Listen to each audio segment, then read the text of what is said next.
Tonight, the great Simone Sanders is filling in for Lawrence on The Last Word. Good evening, Simone. Good evening, Rachel. I, too, was worried about Lawrence when they first asked me to pull double duty today. And I said, is Lawrence all right? Do we need to call someone? And they assured me that Lawrence was just fine. Well, the first time when I heard that he wasn't going to be back, I don't know why my immediate first question was, is he still in the country? Like, I don't know if I thought he had been, like, spirited away or something. He is in the Rachel, country. He is home. Given the news, Rachel, these are questions we have to ask. But I'm glad that Lawrence is all right. We immediately go to dark places. Yes. Exactly. Well, you had an excellent show. Thank you so much. Get some rest, and I'll see you tomorrow. Thank you. Thanks, Simone. Greetings, everyone. Tonight, Republicans, well, they're either denying or staying silent on the biggest national security failure of the Trump administration to date. But the folks at town halls, they have a lot to say. Here is the big and loud crowd that showed up at a town hall rally headlined by Tim Walz and Beto O'Rourke in Texas tonight.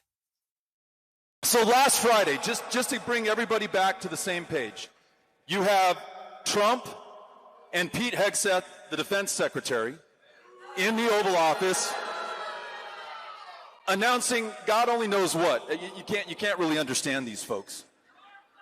But Pete Hegseth says, he's talking about America. He says, under the previous administration, we looked like fools. And then in his best Fox News weekend anchor voice, he says, not anymore. 3 days later,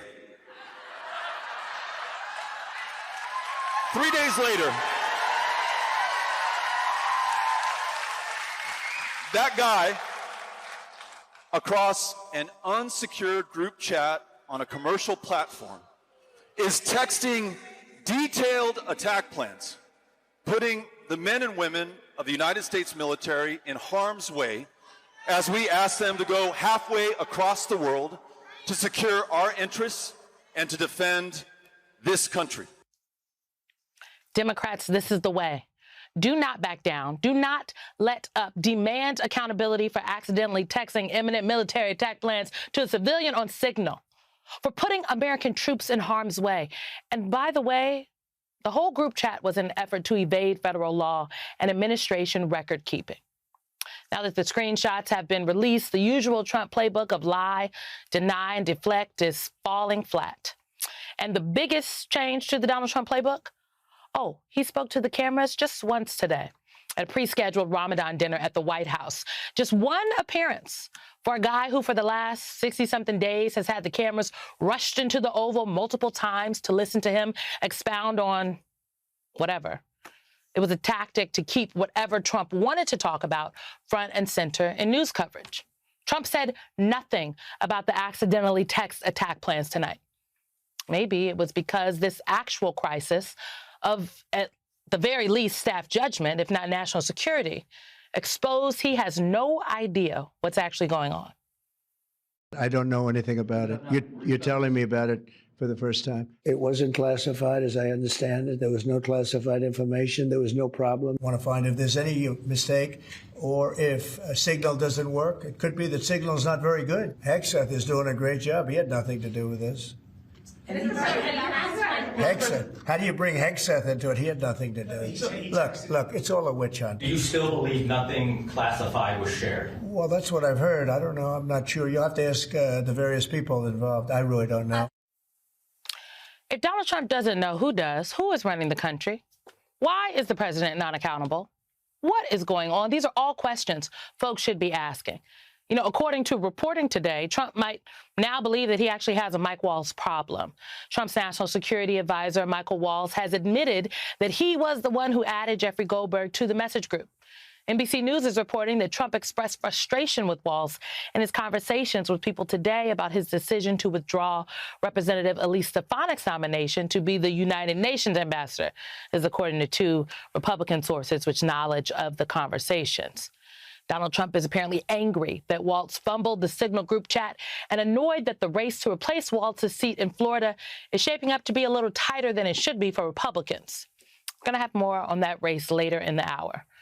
Secretary of State Marco Rubio was a member of the chat, and here's what he's saying about it. Obviously, someone made a mistake.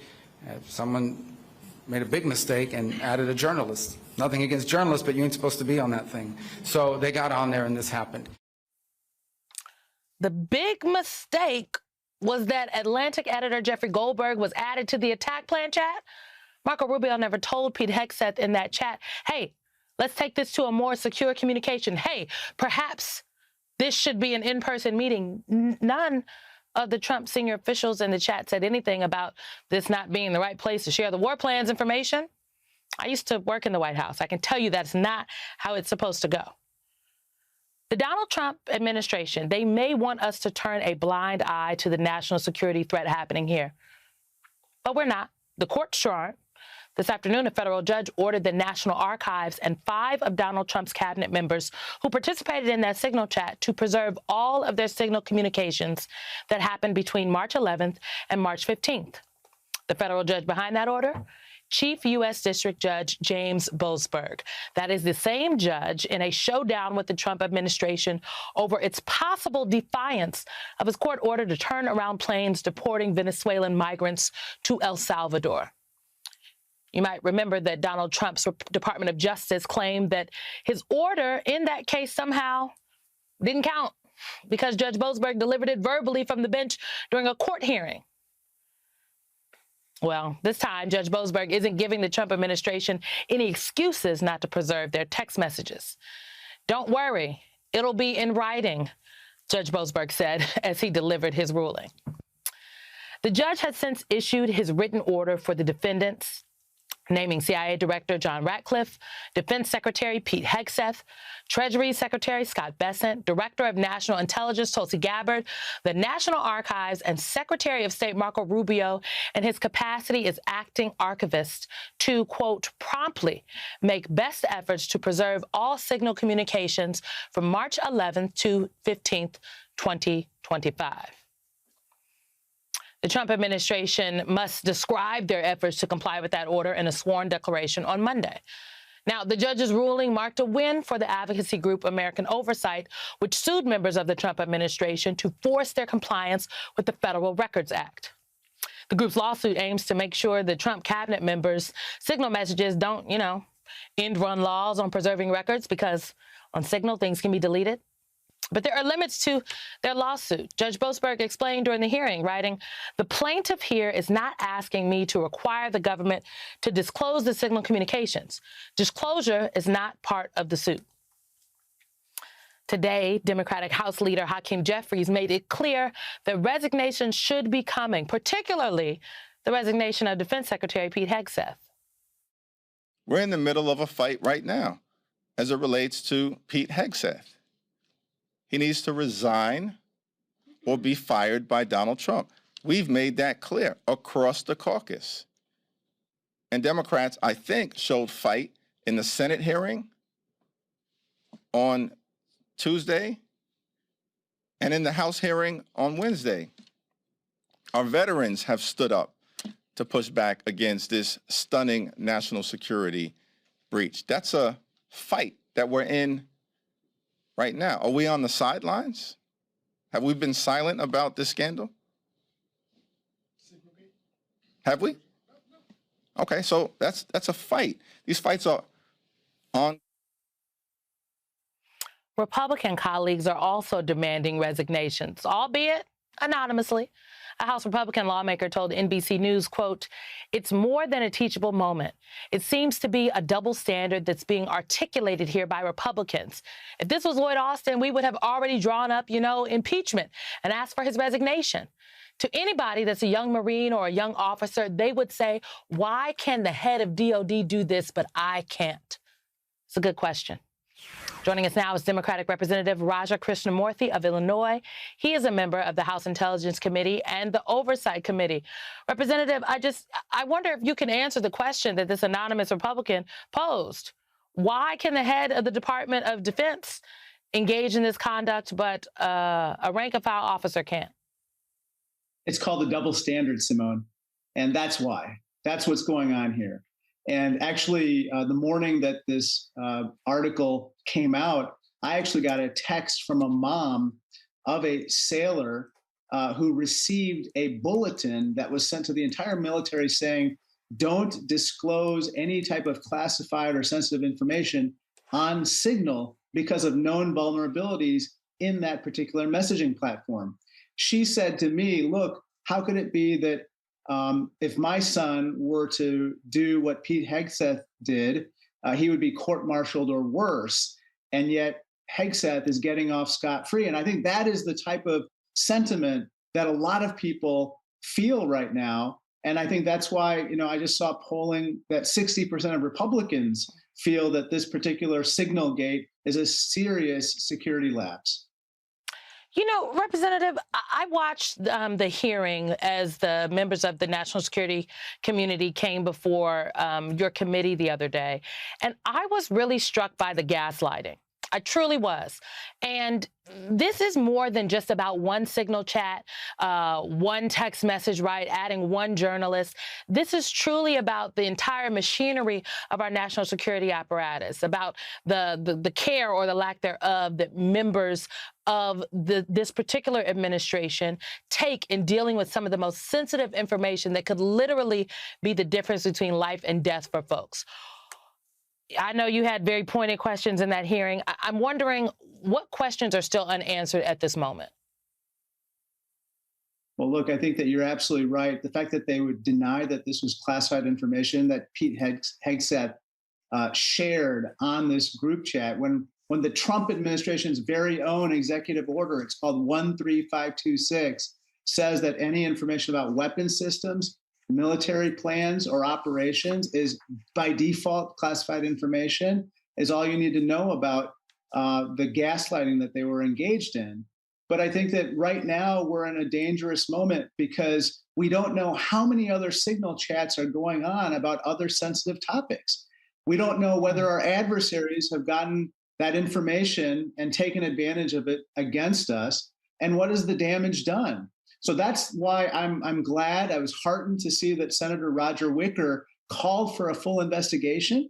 And I think that we need to know kind of the full extent of the use of these different messaging apps, including Signal, but for that matter, WhatsApp or any other messaging platform. And then finally, I would just say that in the meantime, Hegseth must resign. He must go. He must either be terminated or he has to resign immediately, because he's quite frankly endangering our national security. It's not lost on me that the Inspector General at the Department of Defense, which the senator is calling on the Inspector General to investigate, Donald Trump fired the Inspector General. So actually the Inspector General currently there is acting.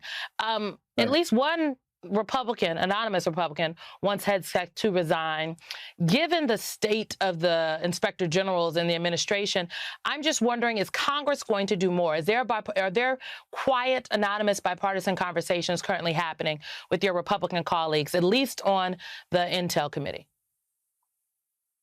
I haven't yet heard them say this, but I am hearing a lot of chatter from my Republican colleagues that, this is, as Don Bacon openly said, my Republican colleague from Nebraska said, this is unconscionable. And it's not the time to blame the reporter who merely is conveying the fact of this security lapse, but to really fix what needs to be fixed. And that is to avoid the security lapse in the first place. Simone, you know this better than anyone else, having been in the White House. When you have these types of conversations, you do it in secure spaces, or you do it through secure communications, whether it's video or audio. You don't do it on a messaging app such as Signal. And certainly you don't do it in a way that could advantage our adversaries. In this case, the Houthis, if they had known about this strike hours before it happened, and then they trained their air defenses on those F-18s as they were approaching Yemen, those pilots would absolutely be in jeopardy. Congressman Raja Krishnamoorthi, thank you very much for your time tonight and your insight. Appreciate it. Joining us now is Barbara McQuade. She's a former U.S. attorney and a law professor at the University of Michigan Law School. She's also an MSNBC legal analyst. Barb, can I just say that, as the congressman just noted, I used to work in the administration. I've worked in the White House. If I had done what the Secretary of Defense and National Security Advisor, anyone on that chain participated in, I would have lost my job, but I would also probably be in jail. Can you just, is that a hyperbolic estimation here? No, not at all. And in fact, you know, these efforts to downplay it really are, you know, you use the word gaslighting to suggest that somehow this is no big deal. This is a huge deal. Using a non-government messaging app to share this kind of sensitive information is incredibly reckless. You know, there's some quibble over whether this is or is not classified information. It seems ridiculous to think that it wouldn't be, but it doesn't matter. If information relates to the national defense, as this most obviously did, a person authorized to have that information cannot disclose it to someone who is unauthorized to have it. Merely using the Signal app is a deliberate breach of that responsibility.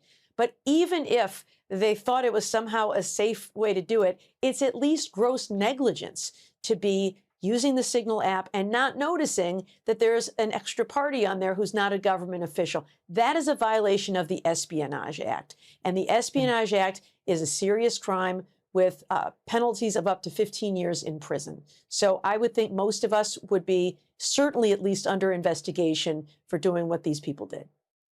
You know, I was struck by the fact that Judge Boasberg basically ordered the Trump administration and the National Archives to preserve the Signal messages, because that should actually be the policy. You know, there's the Federal Records Act and then there's the Presidential Records Act. They're both the same thing, essentially. It's just one refers to the people that work in the executive office of the president, and the Federal Records Act is everyone else except members of Congress.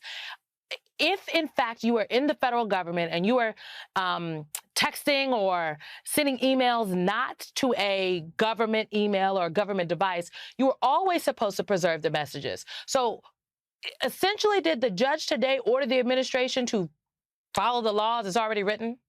Am I reading that right? Yeah, yes. So the lawsuit says that it appears that the administration is in violation of the Federal Records Act because one of the features of Signal, and one that was used in this particular chat, is the one that allows messages to disappear after a certain amount of time.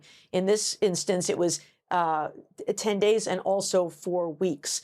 And so American Oversight has asked for messages to include Signal messages and have been told there are no such messages that exist. So the concern, of course, is that there's been this request made, and it could be that they will be deleted on their own through the Signal app. So the judge is saying you can't do that. The law requires you to preserve these records as part of the archives of the United States. So don't allow that function on Signal to just delete them without stepping in to prevent that from happening. The administration ignored one of Boasberg's orders before. Do you think they'll do it again? Well, it's very interesting, isn't it? In that instance, they claimed that they had, authority, that they didn't understand the order, that it wasn't in writing. And so I think that if they do it again, they will really find themselves at risk of a contempt order by this judge. He even made a comment today when he ordered that these messages must be preserved. I will follow up with an order, and it will be in writing. I suppose that was a little bit of a joke, but also a pointed warning to not test him again. Don't test the judge. Barbara McQuade, thank you very much. Coming up, folks, we have more new town hall sound today. Republicans are still on the run from their own voters. They're refusing to hold any town hall events where they would, no doubt, hear what voters really think about their support of Donald Trump, Elon Musk, and accidentally texting military attack plans to a random civilian and lying about it. That's next.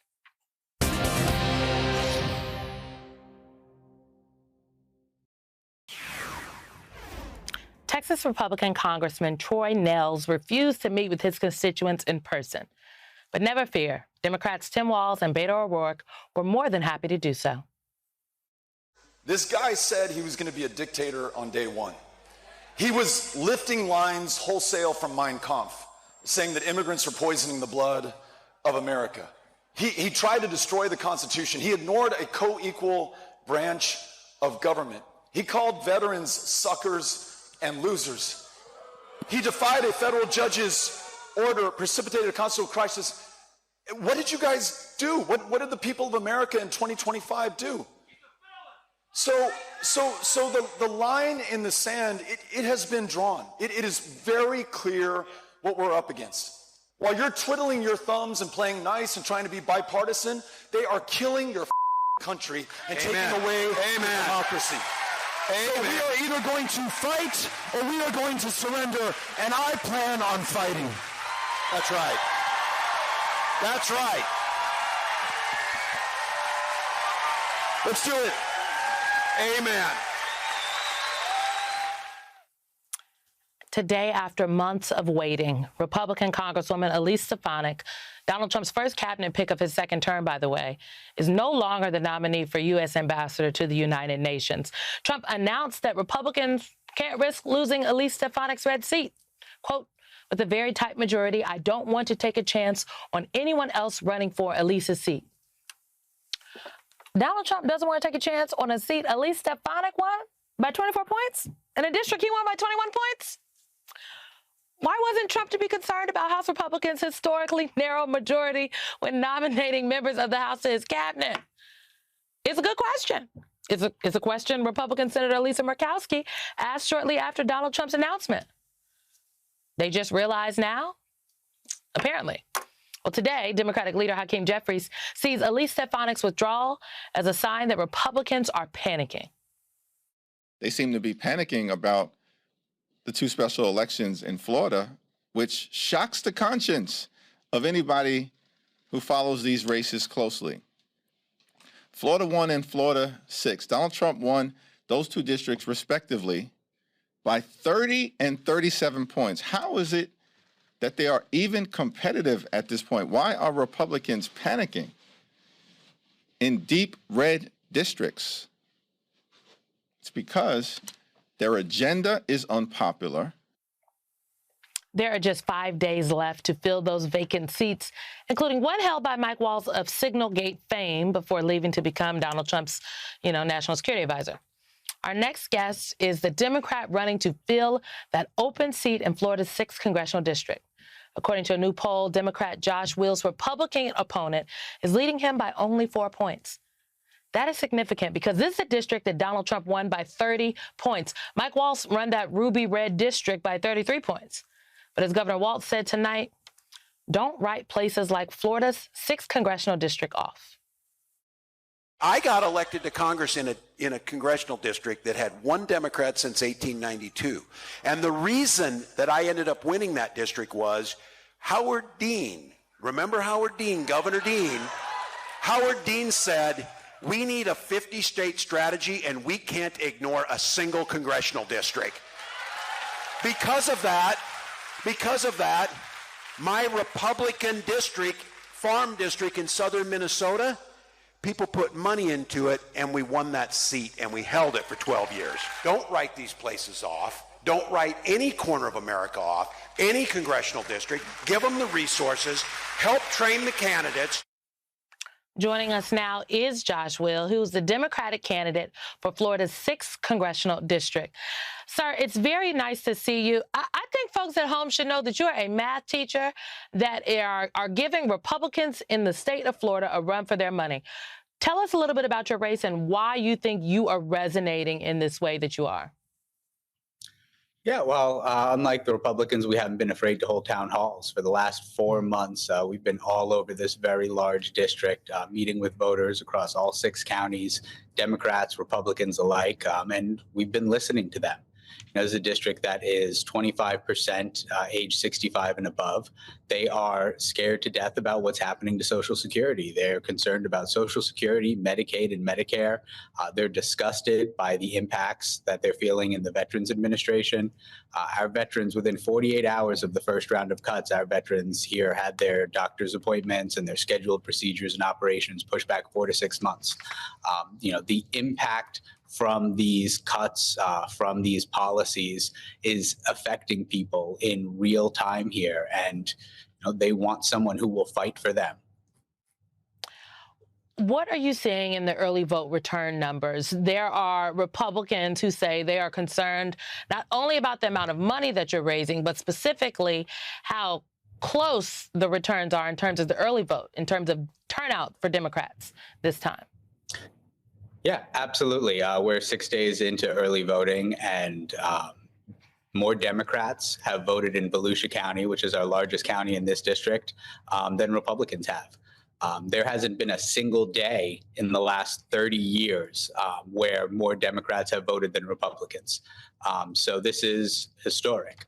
We're seeing turnout the percentages are about twice as high for Democrats than Republicans. They're coming out, and that doesn't even begin to count, all the Republicans that our polling shows support my campaign over my opponents.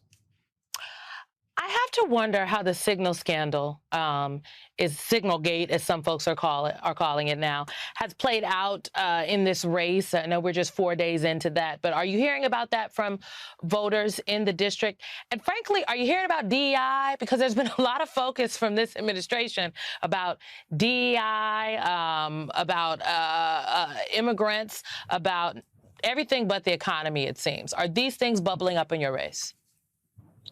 Honestly, it's been entirely about the economy.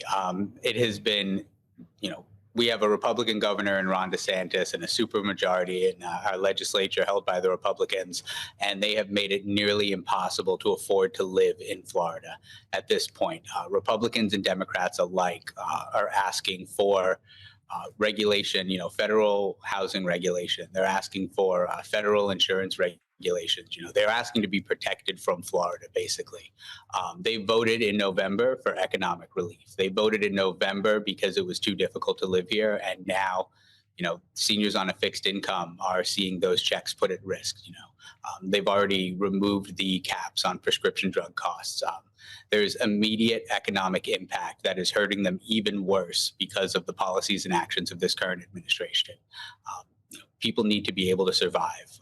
They're less concerned with those other issues. They want to know that they'll be taken care of. They want to know that the systems they rely on will still be there tomorrow. If you are elected in this special election, you will join Congress. And right now there is a debate happening within the walls of Congress, albeit a little bit anonymously, about the Defense Secretary, Pete Hegseth, Mike Waltz, the gentleman who previously held the seat that you were running to occupy. Do you think Pete Hegseth, NSA Waltz, that they should resign? I mean, it's disgusting what we saw there. Mike Waltz clearly had the qualifications to be appointed to National Security Advisor much more than a number of the other cabinet picks. But if I was the National Security Advisor, I would advise you not to put classified military information in a group chat. That's just me. This is a betrayal to our nation, and there should be consequences for that. If we cannot trust you with national secrets, then you shouldn't be in a position to receive them. Josh Will, thank you very much. We'll be watching your race. Coming up, folks, Elon Musk, he is not just content with messing with the federal government. He's actually pouring tons of money into a very critical race in Wisconsin. But the Democrats, they have a plan to push back. And the chair of Wisconsin's Democratic Party, Ben Wickler, will join us next.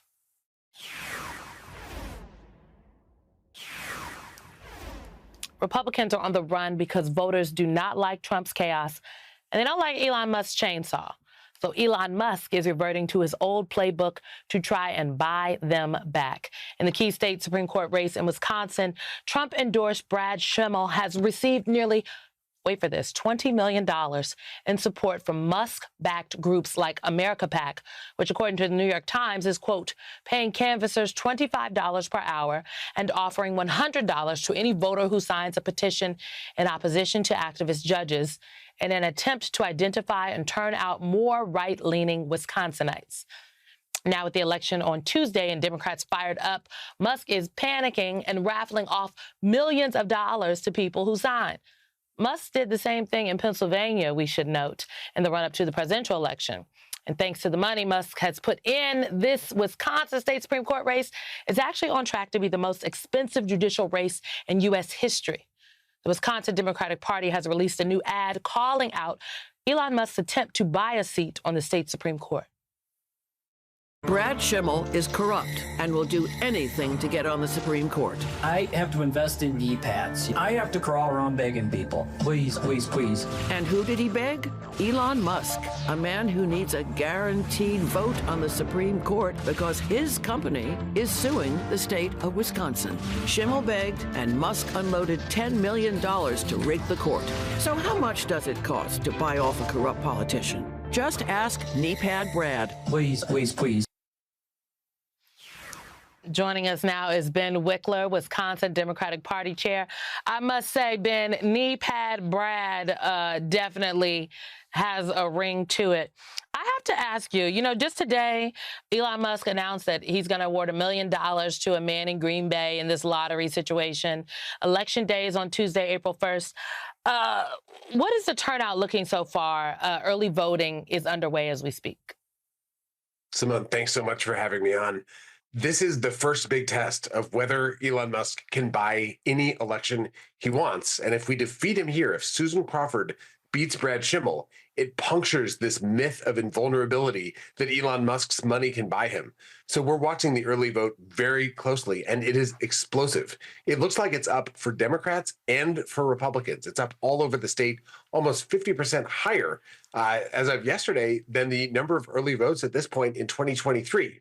But the question is, who are these voters? We think at this point, we have the edge going into actual election day, but it is a sprint to the finish because we've seen late surges on both sides before. So anyone watching who knows anyone in Wisconsin, urge them to bring every friend they can to the polls. It's go time. I am really struck by the fact that the Wisconsin race specifically, a lot of the advertising we just played from the Wisconsin Democratic Party and other ads and even mailers that I've seen, they focus a lot on Elon Musk.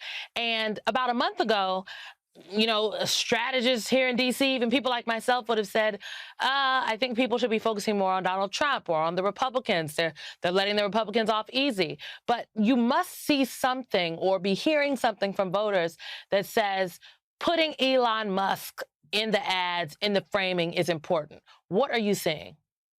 Voters are infuriated by what Elon Musk is doing to the whole country. The attacks on Social Security, the attacks on cancer research, on veterans benefits. Every day, it's like another hammer falling. And here he wants to buy Wisconsin Supreme Court. He'll line his own pockets if he gets a guaranteed vote, and he'll subvert democracy. He'll erase one of the last checks and balances on his power and on Trump's power. So we're talking to voters about this all the time, and they're telling us they want to vote to beat Brad Schimmel and to defeat Elon Musk himself. I was with Susan Crawford tonight. She was giving a speech, and she said, when I was a little girl growing up in Chippewa Falls, Wisconsin, I never imagined I'd be up against the richest man in the world. But here we are. And the thing is, people can beat Musk. If you go to crawfordforwi.com, crawfordforwisconsin.com, you can donate. Grassroots donations are powering a campaign that is actually, potentially going to beat out the combined forces of the world's biggest far-right donors and oligarchs in this country. So I'm energized. I'm not taking anything for granted. But here on the ground in Wisconsin, there is this kind of a backlash that the Republicans have built for themselves, and Musk is right at the forefront of it. His chainsaw has a double-edged, it's a double-edged chain, you might say. It cuts both ways, and Republicans need to wonder if they should stick with this guy. So many issues at stake in this election: reproductive rights, voting rights. We'll be watching on Tuesday. Ben Wickler, good to see you. Thank you. Thanks so much. Coming up, folks, there are 2 local races in Pennsylvania and 2 wins for Democratic candidates, including in a very, very, very red Republican district. We're going to talk to the winner. That's next.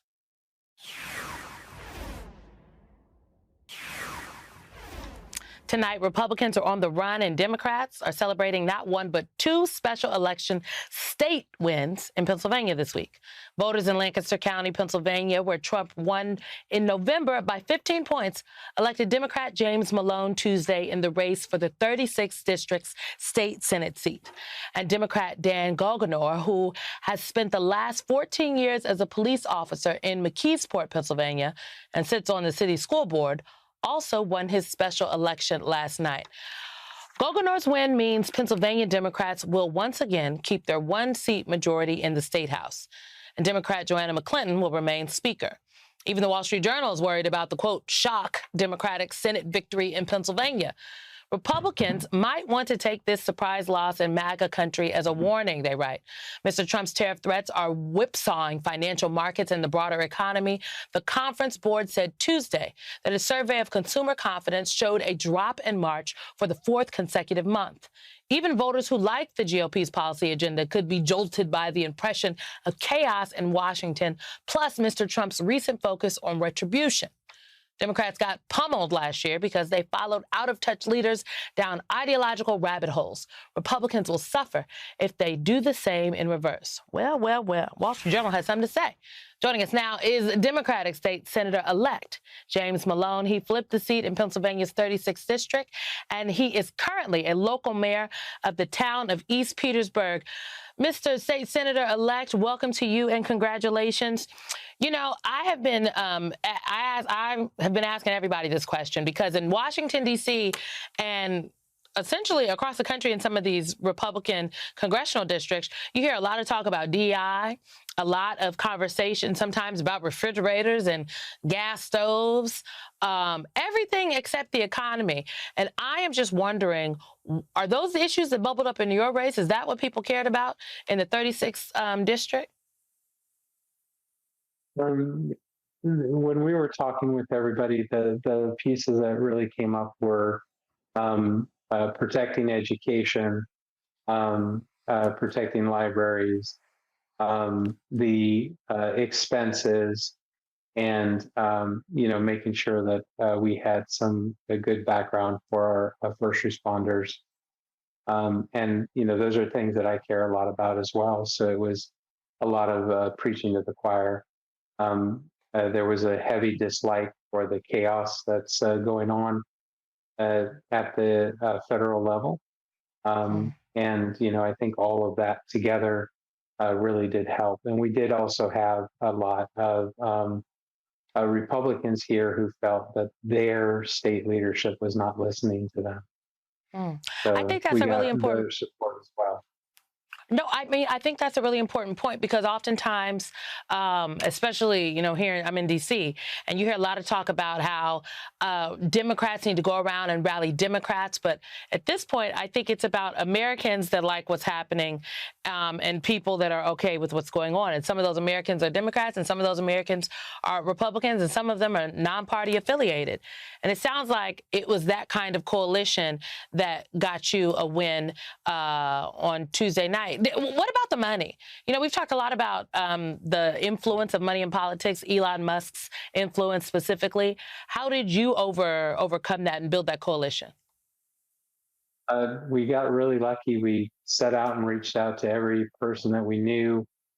We had a lot of groups that gave us bits and pieces. We got I can't remember the name right now. Progressive Turnout, which is a group of grassroots gatherers that gave us a significant chunk. And, everything we used to get out the door knocking and calling and talking to people and making sure that we could get the information out there. And literally we just were like, we need to be decent. We need to, be rational. And, we want to help our state. We want to help our district. And so a lot of people felt that they were really willing to pay that forward and vote for us. And of course, we're going to do this again in 26. So we're going to need that support. And we've got basically from May to May to prove that their vote for us and their faith in us was valid. We're going to do everything we can to do that. Well, James, I like to say America's policy is actually made in the state legislature. So we will be watching what's happening in Pennsylvania. Pennsylvania Democratic State Senator-elect James Malone, appreciate your time tonight.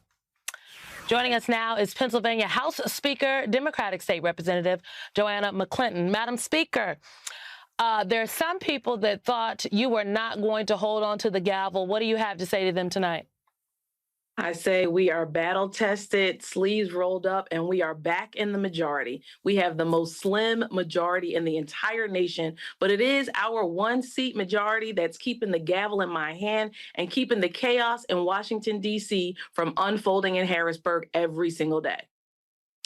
Why does who controls the state legislature in Pennsylvania matter? What are some of the bills and things that are being discussed that folks care about and that will affect their lives? Like, I'm not joking when I say America's policy is made in the state legislatures. What Congress sometimes does is they copy off of what's happened in state legislatures across the country.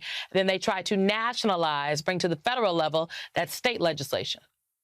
One of the things we passed just this week, Simone, and I'm fresh off the road from Harrisburg, is double downing on protecting health care for all those folks who live here in the Commonwealth. We passed four pieces of legislation to protect provisions of the Affordable Care Act into our statewide exchange program. When we see what's happening in D.C., not only are folks falling away from the extreme radicalism, not only are people seeing that our president wants no stability in our nation, but they're also looking to us under the domes of the smaller state capitals to protect their fundamental freedoms. We only have a minute left, but I must say, it seems to me that your success on Tuesday is part of the reason why Elise Stefanik is no longer the ambassador to the UN.